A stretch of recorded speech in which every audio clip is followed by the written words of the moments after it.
cas de les bruixes de Terrassa l'any 1619 no és l'únic episodi de caceres de bruixes a Catalunya, però sí que és el més paradigmàtic.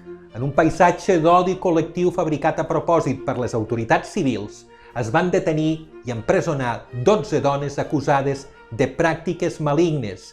Lliurades a la Inquisició, van ser brutalment torturades i sorprenentment absoltes, però finalment el Consell Municipal de Terrassa fallaria a executar les 5 que havien retornat al poble. Les bruixes catalanes, com les de la resta d'Europa, eren conservadores d'una extraordinària cultura ancestral d'arrel matriarcal, uns coneixements que abastaven disciplines que en l'actualitat se les anomena ginecologia, obstetrícia, pediatria, farmacologia o psicologia, però que la ideologia del poder de l'època no acceptava que fossin exercits per dones.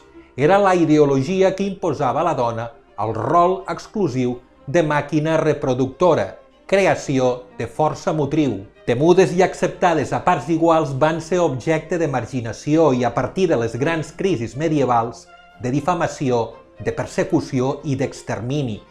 Catalunya va ser el primer país d'Europa que va tipificar la bruixeria com una activitat delictiva.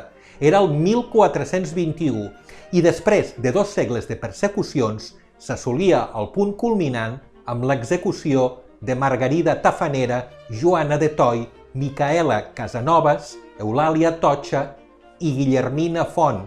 Era a Terrassa el 27 d'octubre de 1619. Les 5 bruixes de Terrassa van ser executades per la seva doble condició de dones i de sàvies, fins i tot contra el dictamen de la Inquisició.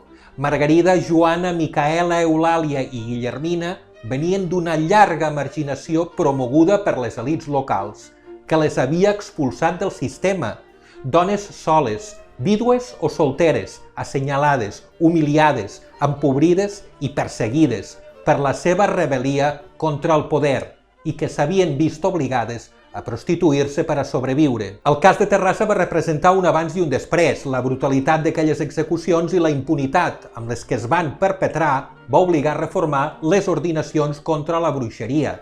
Després de Terrassa, a Catalunya ja no es produiria cap altra execució massiva, però la persecució de la bruixeria, la pràctica d'activitats que en l'actualitat estan perfectament reglamentades, continuaria de forma velada i durant segles.